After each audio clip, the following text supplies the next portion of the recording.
General clauses act 1897 এর lecture 2। আজকের লেকচারে আমরা এই আইনের মূল আলোচনাটা শুরু করব। তো এই পুরো লেকচার সিরিজটাতে আমরা জেনারেল ক্লজেস অ্যাক্ট অফ 1897 এর যে 31টা ধারা আছে, টোটাল 31টা ধারা সম্পর্কে আলোচনা করব।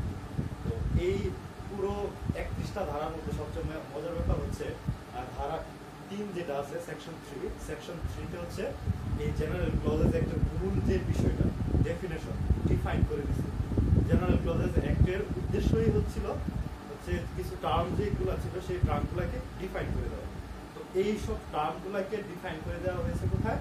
জেনারেল ক্লজেস অ্যাক্টের ধারা 3-এ এই টার্মটার নাম হচ্ছে কি জেনারেল ডেফিনেশনস। তো এই যে জেনারেল ডেফিনেশনসের ধারা 3-এর মোট সাবসেকশন হচ্ছে কয়টা? 59টা। 3-এর সাবসেকশন হচ্ছে 59টা, আর পুরো পুরো আইনটার সেকশন হচ্ছে 31টা। এটা একটু মাথায় রাখবেন যে সাবসেকশন 3 এর সেকশন 3 এর সাবসেকশনে মোট 59টা জেনারেল ডেফিনেশনস দেওয়া আছে। আর এই মূল আইনে general clauses act of 1897 A total ধারা আছে 31টা। তো 31টা ধারার মধ্যে সর্বপ্রথম যে ধারাটা ধারা 1, সেই ধারাতে তেমন কিছুই নেই, জাস্ট বলা আছে যে এই আইনটা the general clauses act of 1897 নামে পরিচিত। এই নামে এই আইনটা নামকরণ করা হবে এবং ধারা 2টা হচ্ছে রিপিট করা হয়ে গেছে। ধারা 2 এখন বাতিল, বর্তমানে আর নেই। তো ধারা 3-এ কি আছে? ধারা 3 নিয়ে আজকে আমাদের আলোচনা। ধারা 3-এ আছে general definitions of this act. হ্যাঁ, এখানে টোটাল জেনারেল ডেফিনেশন বলা আছে 59টা। এর মধ্যে আজকে আমরা 15 পর্যন্ত আলোচনা করি, সাবসেকশন 15 পর্যন্ত আলোচনা করি। তো আর দেরি না করে মূল আলোচনা শুরু করি। সেটা হচ্ছে জেনারেল ডেফিনেশনস এর প্রথম যেটা বলছে অ্যাবেট। অ্যাবেট মানে কোনো একটা দুষ্কর্মের সহযোগিতা করা। হ্যাঁ, অ্যাবেট হচ্ছে কি সহায়তা করা। কিসে সহায়তা করা? একটা ইলিগ্যাল অফেন্স, অ্যাক্ট অর ওমিশনে সহায়তা করা। এটা কি বোঝাবে? এই অ্যাবেট দ্বারা কি বোঝাবে? এই অ্যাবেট দ্বারা বোঝাবে হচ্ছে আমাদের পেনাল কোড 1860 এর সেকশন 107 এ যে অ্যাবেটমেন্টের কথা বলা আছে, সেটাই এই আইনের অ্যাবেট দ্বারা সেটাই বোঝাবে। Same meaning as the penal code. Penal কোডে 107 যে অ্যাবেটমেন্টের অ্যাবেট সম্পর্কে যেটা বলছে, এটাই এই আইনের সেম মিনিংটাই ব্যবহার করা হবে। দুই নাম্বার বলছে কি act of parliament. Act of parliament বলতে কি বোঝায়? হ্যাঁ, অ্যাক্ট অফ পার্লামেন্ট বলতে কি বোঝায়? আমরা জানি একটা রাষ্ট্রের 3টা অর্গান থাকে। একটা হচ্ছে এক্সিকিউটিভ, জুডিশিয়ারি এবং লেজিসলেচার। তো লেজিসলেটিভ পার্লামেন্টে থেকে যে আইনটা প্রণয়ন করা হয়, যে আইন লস প্রণয়ন করা হয়, সেটাকে বলা হচ্ছে অ্যাক্ট অফ পার্লামেন্ট। অথবা পার্লামেন্ট যদি কাউকে অথরিটি দেয় কোনো একটা অ্যাক্ট প্রণয়ন করার জন্য, কোনো একটা আইন, কোনো একটা ল প্রণয়ন করার জন্য সংবিধান অনুযায়ী যদি কোনো বডিকে হচ্ছে অথরিটি দেয়, তো সেটা হবে কি অ্যাক্ট অফ পার্লামেন্ট। এটা বলছে কি act passed by the parliament. Parliament থেকে যে আইনটা প্রণীত হয় এবং হচ্ছে হ্যাভিং অথরিটি টু লেজিসলেট, কোনো বডিকে যদি দায়িত্ব দেওয়া হয়, অথরিটি দেওয়া হয় আইন প্রণয়ন করার জন্য, এবং সেটা যদি সংবিধান অনুযায়ী হয়, তো সেটাও হবে কি অ্যাক্ট অফ পার্লামেন্ট। তারপর আছে কি অ্যাক্ট, এসসিটি অ্যাক্ট। এটা হচ্ছে ছোট হাতের অ্যাক্ট। অ্যাক্ট এটা দিয়ে বোঝায় কি an offense or civil wrong। Act দ্বারা বোঝাবে হচ্ছে কি একটা অফেন্স অথবা সিভিল রং, একটা অপরাধ অথবা হচ্ছে কি সিভিল রং অথবা ইলিগ্যাল কমিশন, কোনো একটা কাজ যেটা হচ্ছে ইলিগ্যাল, একটা অফেন্স, অপরাধ, যার কারণে আপনাকে পানিশমেন্ট দেওয়া যাবে, এবং হচ্ছে কোনো একটা সিভিল রং, সিভিল রং যেটা হচ্ছে টর্টের যে বিষয়গুলো আছে সেগুলা, এবং কোনো ইলিগ্যাল কমিশন যদি করে, যে কাজটা আপনার করা উচিত ছিল কিন্তু আপনি করেননি, এমন কোনো একটা কাজ যদি করে, তো সেটা কিসের মধ্যে পড়বে? অ্যাক্টের মধ্যে পড়বে। কি আছে? an offense or a civil wrong or illegal omission। এই আইনের সবগুলা সাবসেকশনে দেখবেন লেখা আছে যে shall be, an act shall mean an offense or a civil wrong or an illegal omission। shall mean এটা দিয়া এটা বোঝাবে। তারপর আছে কি অ্যাডভোকেট। হ্যাঁ, তারপর আছে অ্যাডভোকেট। অ্যাডভোকেট দ্বারা কি বোঝাবে এই আইন অনুযায়ী? যে the legal practitioners and bar council order 1972, যে প্রেসিডেন্সিয়াল অর্ডারটা আছে, 46 নম্বর প্রেসিডেন্সিয়াল অর্ডার, সেই অর্ডার অনুযায়ী যে ব্যক্তি, সেই আইন অনুযায়ী বা সেই অর্ডারটা অনুযায়ী যে ব্যক্তি হচ্ছে কি করবে? হিসেবে ইনরোল করবে, হ্যাঁ, তাকে হচ্ছে কি বলবে, অ্যাডভোকেট।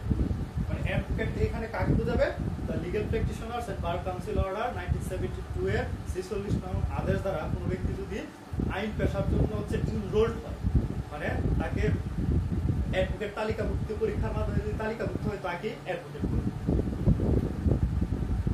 তারপর আছে কি এফিডেভিট। হ্যাঁ, এফিডেভিট, এফিডেভিট মানে হচ্ছে অ্যাফার্মেশন অফ ডিক্লারেশন। মানে এফিডেভিটটা বিশেষ করে যখন কোনো মোকদ্দমা দায়ের করা হয় কোনো ডকুমেন্টের ক্ষেত্রে আপনার একটা এফিডেভিট আপনার দিতে হয়। সেই এফিডেভিটে আপনি ডিক্লার করবেন এবং ঘোষণা করবেন আপনি যে স্টেটমেন্টগুলো দিয়েছেন সেগুলো সত্য এবং হচ্ছে সেগুলো কি ভেরিফাইড। হ্যাঁ, এটা হচ্ছে এফিডেভিট। কিন্তু এফিডেভিটের মধ্যে শপথ এখানে ইনক্লুড হবে না। সোয়ার যেটা আছে, সোয়ার এফিডেভিটের মধ্যে উল্লেখ হবে না। এফিডেভিটের মধ্যে জাস্ট থাকবে কি ডিক্লারেশন এন্ড অ্যাফার্মেশন। তারপর আছে কি অ্যাপিলেট ডিভিশন, সাবসেকশন 3 এর এ, এতে আছে কি অ্যাপিলেট ডিভিশন। তো অ্যাপিলেট ডিভিশন বলতে কি বোঝায় যে 1971 সালের 26 ডিসেম্বর 1971 সালের আগে যে বাংলাদেশের যে টেরিটরিটা আছে সেই টেরিটরির মধ্যে সুপ্রিম কোর্টের যে ডিভিশনটা ছিল অ্যাপিলেট ডিভিশন সেটা বোঝাবে। এবং স্বাধীনতার পরে কনস্টিটিউশন অনুযায়ী সুপ্রিম কোর্টের যে দুইটা ডিভিশন আছে, অ্যাপিলেট ডিভিশন এবং হাইকোর্ট ডিভিশন, তো কনস্টিটিউশন যেটাকে অ্যাপিলেট ডিভিশন হিসেবে ডিফাইন করে দিবে সেটাই হবে appellate division. Constitute under constitution. তারপর আছে কি 8 এর এ, 3 এর বি থেকে 8 এর এ পর্যন্ত হচ্ছে কি কমিটেড হয়ে গেছে।